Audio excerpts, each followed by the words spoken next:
What's going on, y'all? In today's episode of Locked On 76ers, we get into the Philadelphia 76ers picking up win number 49 of the season, 3 games remaining, how they got it done last night over that team that did not appear to be on the floor with them last night, getting that W. We'll get into that next right here, Locked On 76ers. You are Locked On 76ers, your daily Philadelphia 76ers podcast. Part of the Locked On Podcast Network, your team every day.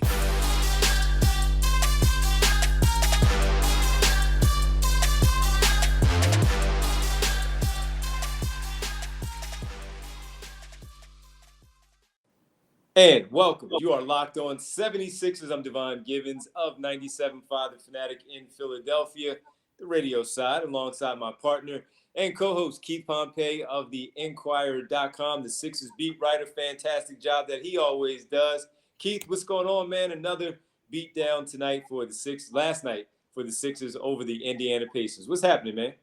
Hey, man, thanks. Everything's happening. Thanks for the shout out.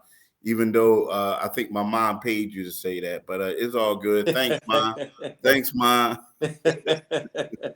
That's all right. Anything for you and the family, man. Thanks to everybody out there for making Locked On 76ers your first listen every day.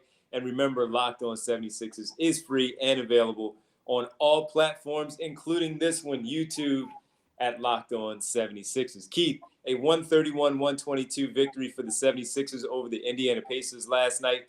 Another fantastic performance from Joel Embiid, a 40-point double-double. Yet again, the shooting by the team overall, breaking franchise records from behind the three-point line. Tyrese Maxey, phenomenal. The team has won 3 games in a row. What were your thoughts of the win last night from Indiana? The thoughts were they beat them the way they were supposed to, I guess. Indiana did come back, and we'll deep dive into that a little bit later. But the way that they played in the first half, it was one of those things where you feel like they couldn't have played any better. Joel Embiid had 27 points in the first half. Tyrese Maxey shot 7 for 9 from 3 in the first half. They made 16 threes in the first half, right? So 17. It was 17? Yeah. They made 17 threes in the first half.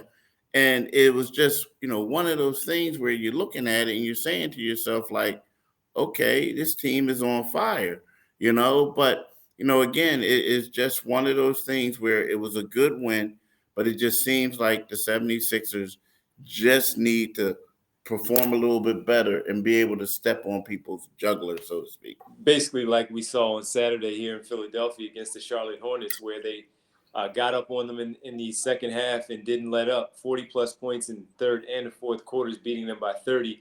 The Sixers were up in this game by 27. So with the shooting, as you talked about, you would love to have seen that continue.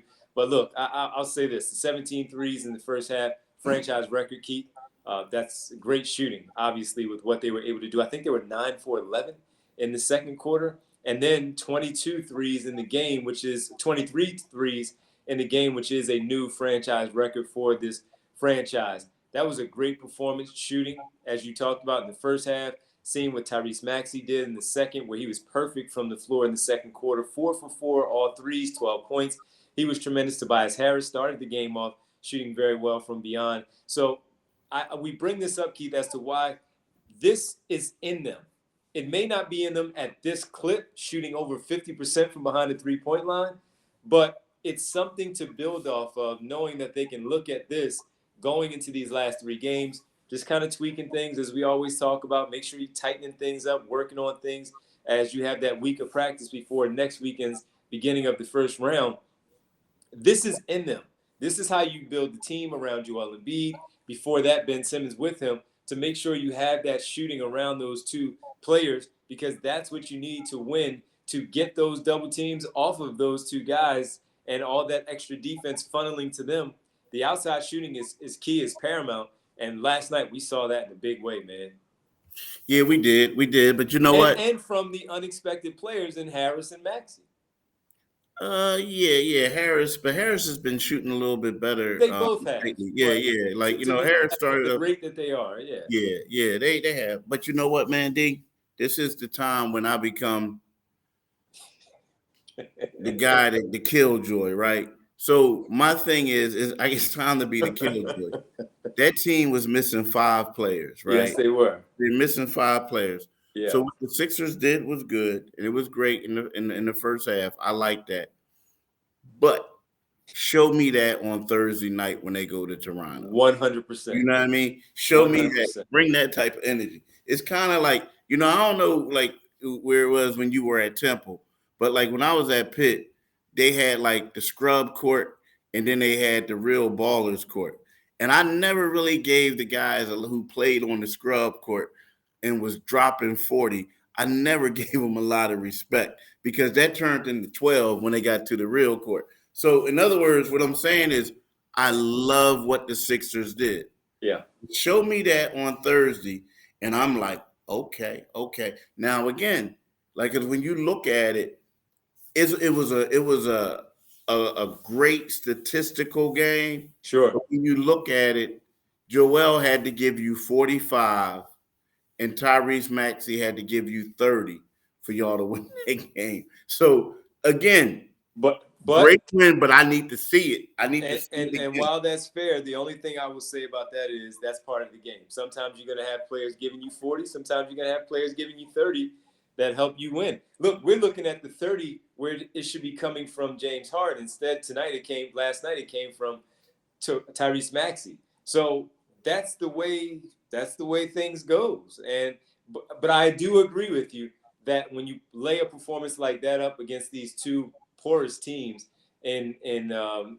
actually Charlotte was a much better team. They're a playoff team for the play-in tournament. But a team like Indiana, 25 wins on the season, not a very good squad, missing all the players that you're talking about. You want to see that now against the Toronto Raptors team that is now 5th in the Eastern Conference after last night. Chicago lost to the Bucks. The Raptors won their game by beating the Atlanta Hawks by 10 in Toronto at Scotiabank Arena. So, Keith, you're absolutely right. You need to see that against Pascal Siakam, Chris Boucher, Van Vliet.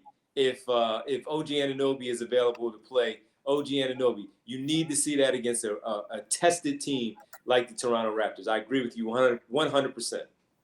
Yeah, they got it. Yeah, I mean, But again, the shooting won't be that good. But if you get up on that team, you got to hold that lead with that team, and we'll get to that a little bit. Yeah, you're right. You got a point. We'll see, but I just want to see it, man. I just want to see it because, like the last 2 games. I mean, look, man. That Charlotte Hornets team. I think they're doing 1, 2, 3 Cancun. Like if they could get out of the playoff, if they could get out of the play game, they would. Did you see how they got blasted? They got rocked. Yeah, the Heat. Yeah, they got rocked, bro. Like, yeah, and then they LaMelo Ball done for the rest of the year. Ooh, it's gonna get. I mean, but look, a win is a win. But again, a win is a win. Yeah. I just want to see it against a quality team because all my last looks at them on quality teams were not being able to close out. You know what I mean? So just let me see it. You know what I mean? That's fair. And to your point, I'm glad, Keith, you led to that one because when we come back, we're going to get into another blown lead, up 27. It got close in the fourth quarter. Sixers did pull out the victory, but let's get into it right now. All right, Keith. Let's get okay. So look, here's the deal. There's some new stuff I want to talk to you about. Shady Rays at Locked On 60. Shady Rays is an independent sunglass company that gives you the features of $200 sunglasses for a fraction of the price. That means polarized lenses, well-constructed durable frames, and premium high-end finishes. Also, something you won't find anywhere else is Shady Rays' Insane Protection Program. Shady Rays includes lost and broken protection on every pair. They will send you brand new pair if you lose them, no matter what happens. Yo, I need Shady Rays for what I have right now, right? So here's the deal. Head to shadyrays.com and use the code LOCKEDON to get 50% off 2 or more pair of polarized sunglasses. That's code locked on for their best deal of the season. 50% off 2 or more pairs of Shady Rays glasses, backed by over 150,000 verified 5 stars review. I'm telling you, do it today, people. Do it today. Are we going to need some Shady Rays for the parade and on Broad Street in June, man? When we out there with the team celebrating, riding down Broad Street? Not if they don't get that D together, if shucks, man, if they don't stop like blowing leads, come on, man. Oh man, I need some. Well, maybe some Shady Rays for when I'm out in Phoenix for theirs, maybe. Yeah, Maybe.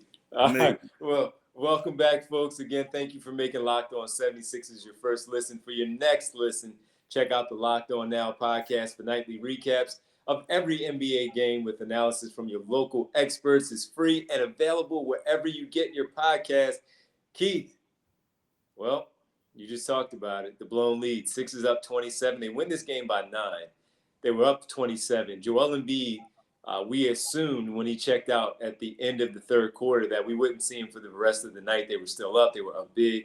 And the Indiana Pacers made a run. As we know, basketball is a game of runs. But even with DeAndre Jordan out, ejected from the game for the flagrant 2, there's no reason for, as Joel Embiid pointed out post-game, there was no reason for the starters to have to play the minutes that they did in the fourth quarter. How are they going to fix this issue of the blown leads? Will this be a problem going forward in the playoffs, as you said, against a better team? It's funny because the 76ers were saying, hey, it's one of those things where we lost focus. Well, the problem with that is they keep using that excuse is, well, you must have been losing focus for most of your games this year when you had a lead. I mean, because it's the same thing. And you look at it and you talk to Joel, and he's like, we just have to tighten up. And I do think that sometimes they may play a little looser, but it just seems like, I don't know what it is, but it just seems that the defensive shortcomings come out. And a lot of it is, I hate to say it, they get these leads, like, let's face it, they go up, they have their starters in there, and then they go to a different rotation. But by the time they come to that third rotation or that second rotation, that's when teams start coming back. Yeah, you know what I mean? So it's like, a lot of times we're talking about their reserves. We're talking about what they do on the offensive end, but it's what they do on the defensive end. I mean, you look at it, a guy like, and I'm not taking knocks at him, but a guy like Shake Milton, not a stopper. A guy like George Niang, not a stopper. Even DeAndre Jordan, he gets a couple blocks, but for the most part, guys are just running by him. You know what I mean? So when you look at that, and the Sixers aren't exactly a quote unquote defensive minded team anyway, besides Matisse, Thybulle, and Joel Embiid. So when you look at that and they go to these reserves, it just seems like teams are just picking on them. They are like, Danny lost a step a little bit, but for the most part, it just seems like we're focusing on the offensive end, but on the defensive end, they're just getting attacked, man. They're just getting attacked. No, they are, and there's not enough resistance of those guys getting to the paint. The Pacers beat the Sixers badly in the painted area last night. I think it was a double-digit plus double digits again, where the Pacers had too many easy looks in the paint there as the game went along. And as you mentioned it earlier, especially a team like this, you don't want to see that with so many unknowns, with the play O'Shea, Brissett. With all due respect to these guys, they're trying to make their way in the league. From Brissett, Washington Jr., getting it done as well. And, just those types of players, you don't want to see that. And we have seen it against good teams like the Denver Nuggets, when the Denver Nuggets were here in town, where Embiid had a strong performance against Nikola Jokic individually. The team was up, and all of a sudden Bones Highland goes crazy, and things change in the second half of that game, blowing a lead yet again to another good team. So it has been a pattern for them all season long. They have to find it. They do get loose, of course. That's human nature. You play against a team, you feel like, oh, we got this. They're going to be pressing on their end. We're going to take our foot off the gas. They're just going to miss shots. We rebound. We come down the floor. The clock will eventually start to run out on them, and they won't have any more time. Well, these things continue to happen too many times with this basketball team. And to your point, it cannot happen to a team like the Raptors in a 7-game series, because we saw it last season, Keith, against the Atlanta Hawks. In the back-to-back games, in games 4 and 5, they were up 25 points and 16 points in consecutive games and blew the leads and lost. So this has been something that is carrying over from a season ago to this year. And, Dan Burke has to get those guys to buy in a little bit more as he is the defensive coach for this team. They have to tighten things up once again. And this is why these games are important. And this too, Keith, having that time off during the week as they prepare for the start of the postseason, for a little bit of rest, watch some film, and make sure they make the adjustments that are needed, especially against a team that you've seen 4 times in the regular season, if it is the Bulls or the Raptors, which it will be, potentially, that they know the things that you're doing. Now it's about what didn't we use in the regular season that we can now bring to the postseason that is going to throw them off a little bit more and win those series for the 76ers. So, yeah, these blown leads are a part of who they are, and it cannot be in the postseason, or they'll be using the Shady Rays sunglasses a little bit sooner than expected when they are on their trips, going on vacation. Yeah, they'll be in Cancun in like 6 days, 6 Shady games. Rays. Shady Rays. Shady Rays. And to your point again, also, Embiid speaking about it, you want to hear your leader talking about that. Yeah. This cannot happen. We should not, the starters, when we put up 40 plus and 20 plus for Maxey before he gets to his 30, we should not be playing any minutes in that final quarter. Yeah, I mean he's saying it. He's saying it, but again, it's like, what you gonna do when your bench is just struggling. I mean, like, real rap though. Like, I know this sounds crazy, but when my man got that flagrant foul too, that kind of helped the Sixers out, because what happened is, I know it sounds crazy, but listen. So the Bull hits, he makes 2 foul shots, right? Yeah. And then all of a sudden the Sixers go on a 13-2 run. You know what I mean? So it's like, whoa, Joel Embiid's presence was just like, wow, that's what they needed. So that's like kind of a problem. I mean, the point is, they might have messed around, and Joel Embiid, by the time he would have came back in at the 6-minute mark, they would have been down. Because it was trending that way, man. It was really trending that way. No, it was. You're absolutely right.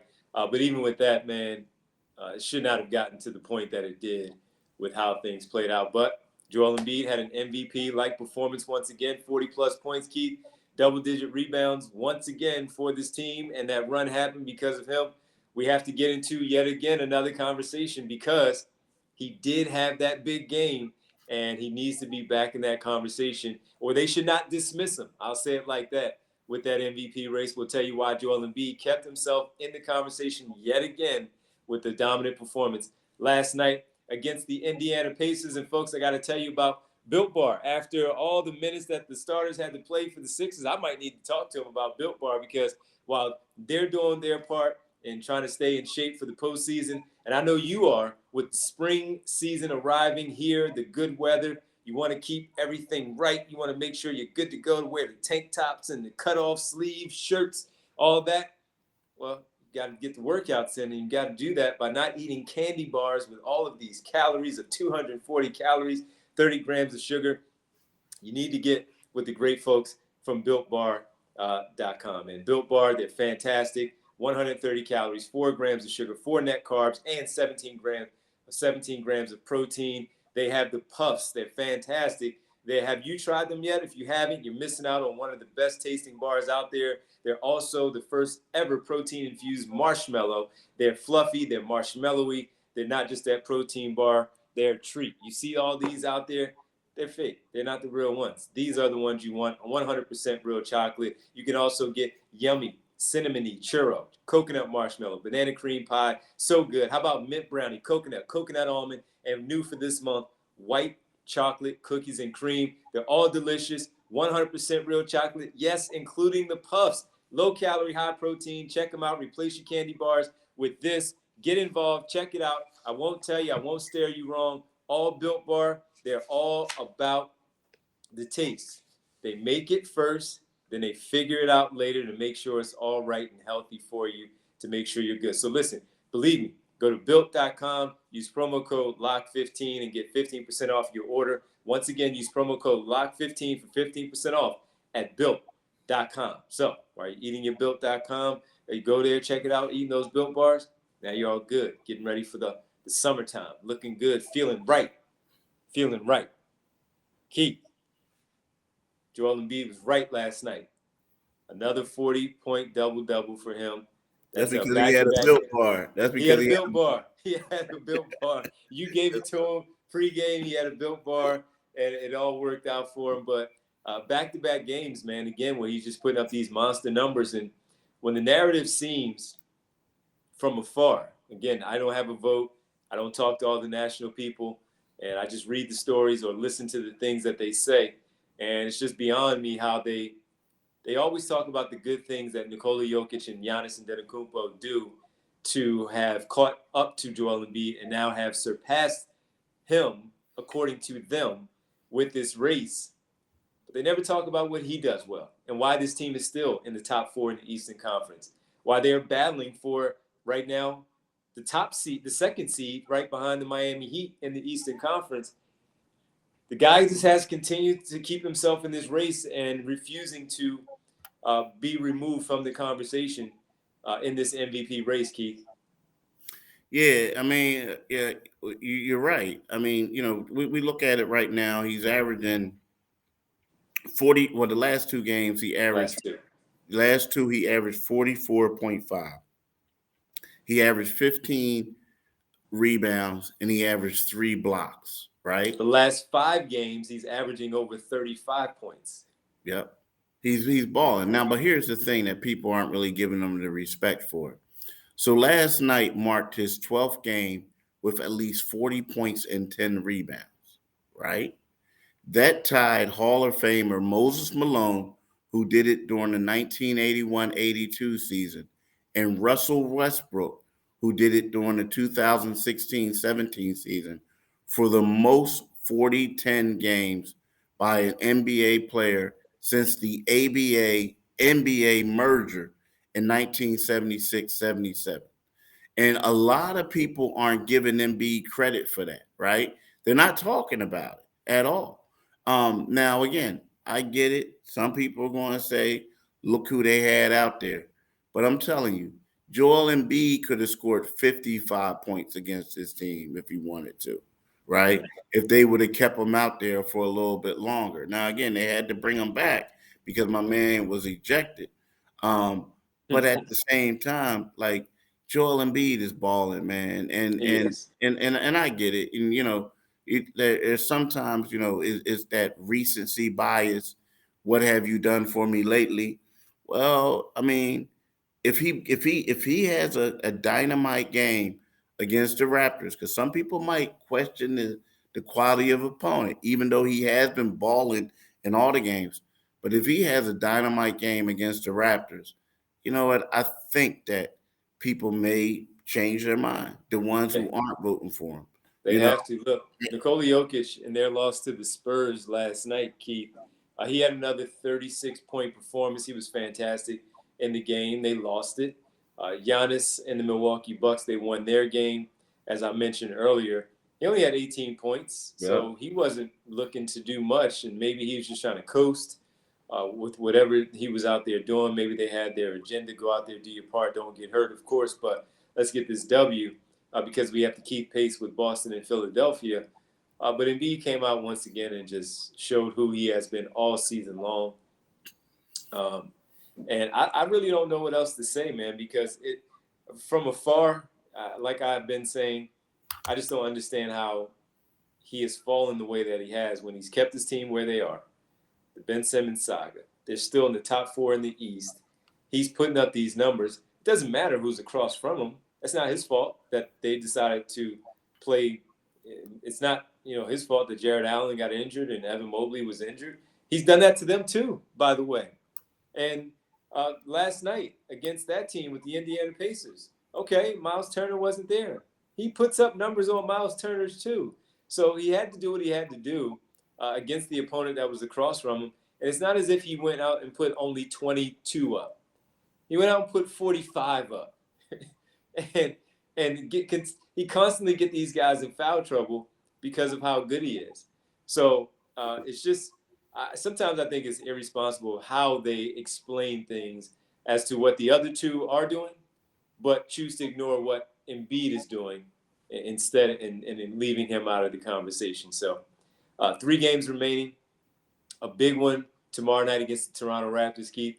If he goes out there and hangs a crooked number on that team, then what? Then what will they say? What can they say? Yeah, but I'm gonna give these people some, like, I don't think, I know everybody thinks that they're going after Embiid. I don't know if it's that. I think that, it's one of those things where unfortunately it's the recency bias. And he had 44 and 45 points the last 2 games. So that's going to raise some eyebrows. But typically when you go out and your team is losing, as MB said, your team loses, and then I think that and the other guys are winning and they get 40 points on a win on national TV or something like that, then it's kind of like, all right, he's the guy. But again, I think that, like you said, if he has a big game against Toronto, then it's going to start to change the narrative a little bit. And then people are going to say, hey, look, he's been doing this all year. One thing I will say, the Sixers doing a good job of promoting it. Every day, Doc Rivers is talking about that he needs to be the MVP and that he is the MVP. So yeah, and I've heard Tyrese Maxey said it last night on our broadcast, Keith, on the air. After the game, he said the same thing, that he felt like he's the MVP. And, the campaigning has begun, 3 games remaining. I don't know how many of those he plays in, Keith. Do we get a sense of what Doc Rivers is talking about with these guys? Yeah, nobody. It's too early to say, man, because it's all about this. It's like, the deal is like, I don't expect him to play the last game. I don't expect none of them to play. I agree. Yeah. You know what I mean? But it's like right now, when you look at it, as much as everybody talks about seeding, how they don't care, like you still want to get a preferable seed. So, right now they're in 4th place. Do you want to continue in battle? Because at first we thought that Joel and James were going to have time off right now. Well, they can't afford to give them time off. That Detroit loss hurt them. Yeah, it hurt them. Like that Detroit loss, they would probably be in 3rd place right about now. They would be. Second. They would have a game up, yeah. Here's the problem with the Sixers. They don't hold any tiebreakers, but like they don't ahead. These teams ahead of them. So that's the reason why you got them, you got Boston and Milwaukee with the same records, but the Sixers are in 4th place. So right about now is like, as much as people say, oh, we don't pay attention. Nah, they're paying attention. They're trying to make sure they get that right matchup. Now, in the last game, a lot of these teams are going to bench players, right? That's just how it goes. Mm-hmm. So I think that's the sense. Now, so we'll have a better idea. Now, Joel's talking about he's going to play in Toronto. So he should. Yeah, he should. He has a lot to gain. Let's face it, he's going for a scoring title. He is. Yeah. And after last night, he's back in front of LeBron James, who has missed his last 2 games. And by the way, they were playing with San Antonio's win and with the Lakers playing the Phoenix Suns last night. Things basically, it is what it is now for this Lakers team with all that happened. That's their problem. That's not our problem. They lost the game last night to the Suns. So they're eliminated. And I don't know if we'll see LeBron James for the rest of the season. So it's up to Embiid and Giannis of who will take home that scoring crown. And he also, with last night's game, played his 65th game, Keith, of the season, which is now his career high, which topped 64 previously as a season high for him. So it's good to see him out there. Availability, that's what it's all about. And tomorrow he should be available against the Toronto Raptors, which is a big game, obviously. So thanks for making Locked On 76ers, folks, your first listen every day. On our next episode, we will certainly preview the game, a big matchup against the Toronto Raptors. It will be the fourth and final time these two teams face off, and we'll see who walks away with the season series after tomorrow's night's game. So we'll preview that for you. Now, after listening to us on Locked On 76ers, your first listen, make your second listen Locked On NBA, Locked On Experts, covering the biggest stories around the NBA every Monday through Friday in less than 30 minutes. It's free and available wherever you get your podcast. So check us out on YouTube, subscribe, and of course, once again, wherever you get your podcast, also subscribe wherever you get your podcasts if you're listening to us in that form as well. Keith, as always, man, always great to be with you. Talk to you tomorrow, man. Big game against the Raptors. We'll have to preview that for the folks. Yeah, we'll preview it. We'll find out. We'll find out tomorrow if they're going to blow a lead too.